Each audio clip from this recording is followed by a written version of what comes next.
Bismillahirrahmanirrahim. Assalamualaikum warahmatullahi wabarakatuh. Innal hamdalillah nahmaduhu wa nasta'inuhu wa nastaghfiruh wa na'udzu billahi min shururi anfusina wa min sayyiati a'malina. May yahdihillahu fala mudhillalah wa may yudhlil fala hadiyalah. Asyhadu an la ilaha illallah wa asyhadu anna Muhammadan abduhu wa rasuluh. Perkenalkan, nama saya Eti Latifasari dari semester 4 Sekolah Tinggi Islam Al-Mu'min Surakarta. Dosen Asadin MPDI, mata kuliah Administrasi Pendidikan. Di sini saya akan mempresentasikan tentang Administrasi Pendidikan, Teori dan Praktek Tingkat Perguruan Tinggi. Ya, langsung saja ke pembahasan. Pengertian Administrasi Pendidikan. Administrasi pendidikan adalah proses atau upaya pencapaian suatu tujuan pendidikan dengan memperhatikan berbagai komponen pendidikan, sehingga dapat melakukan perbaikan sistem pendidikan dengan memanfaatkan berbagai perangkat pendukung aktivitas belajar dan mengajar.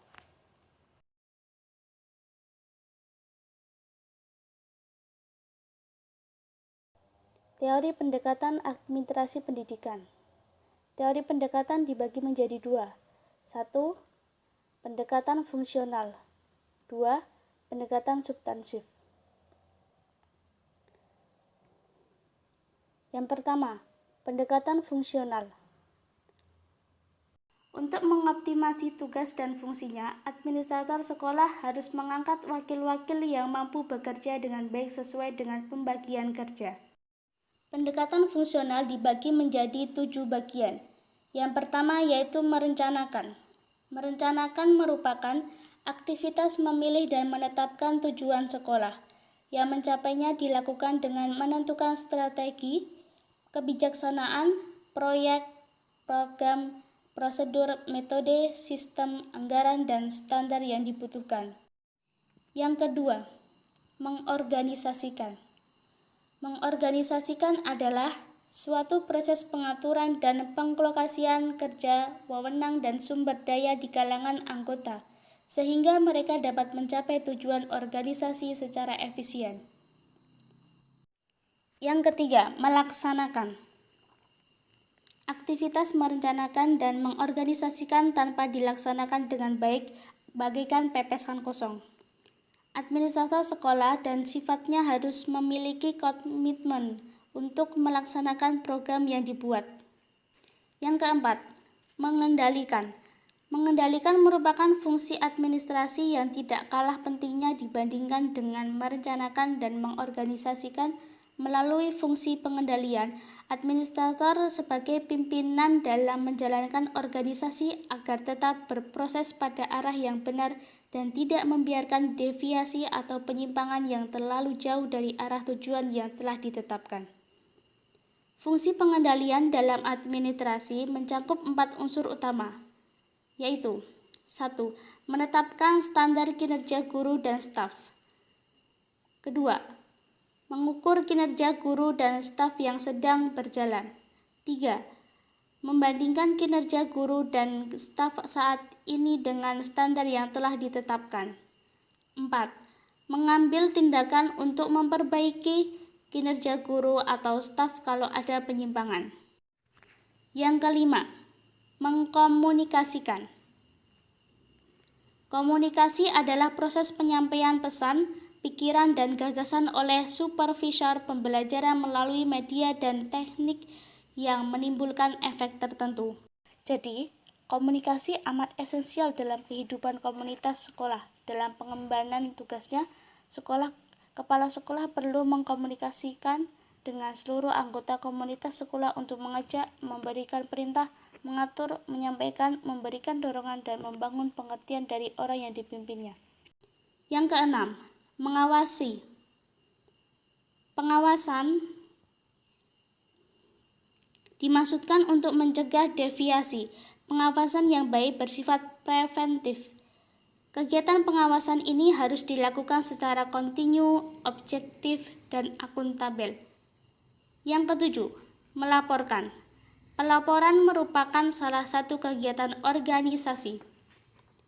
Substansi yang dilaporkan harus menggambarkan kondisi yang sebenarnya. Dengan pelaporan ini akan diketahui hasil-hasil yang dicapai. kendala yang muncul dan penyimpangan yang terjadi.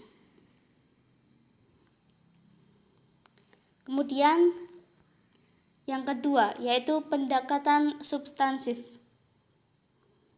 Pendekatan proses ini merupakan serial kegiatan yang harus dilakukan oleh administrator sekolah bersama komunitasnya, termasuk komite sekolah. Pendekatan tugas administrasi sekolah mencakup tugas-tugas primer yang harus dilakukan di sekolah.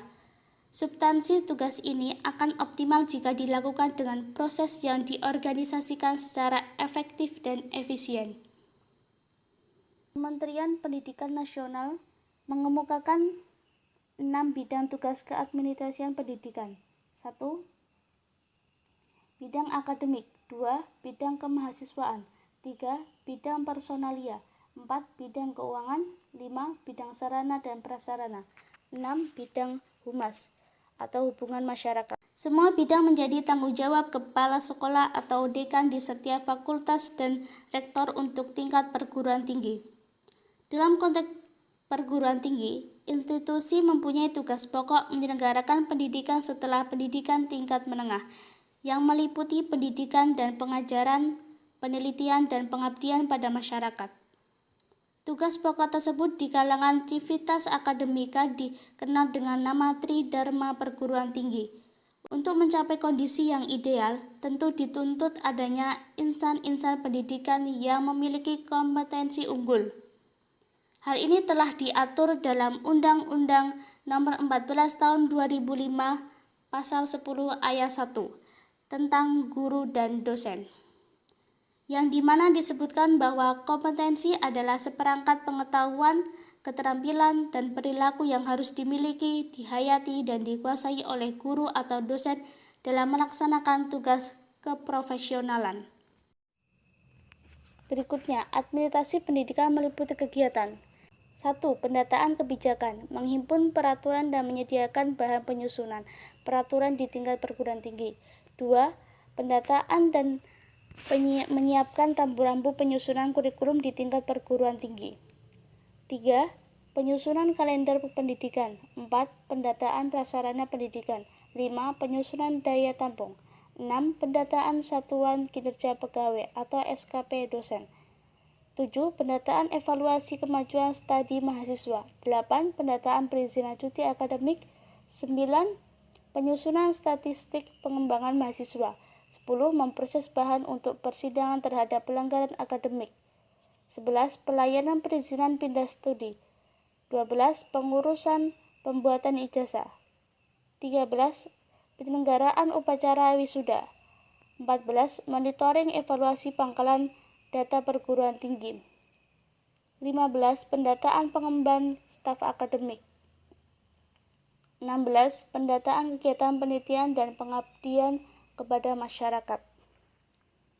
Mungkin ini dari saya, kurang lebihnya mohon maaf. Jika ada benarnya itu datangnya dari Allah, jika ada salahnya itu datang dari diri saya pribadi.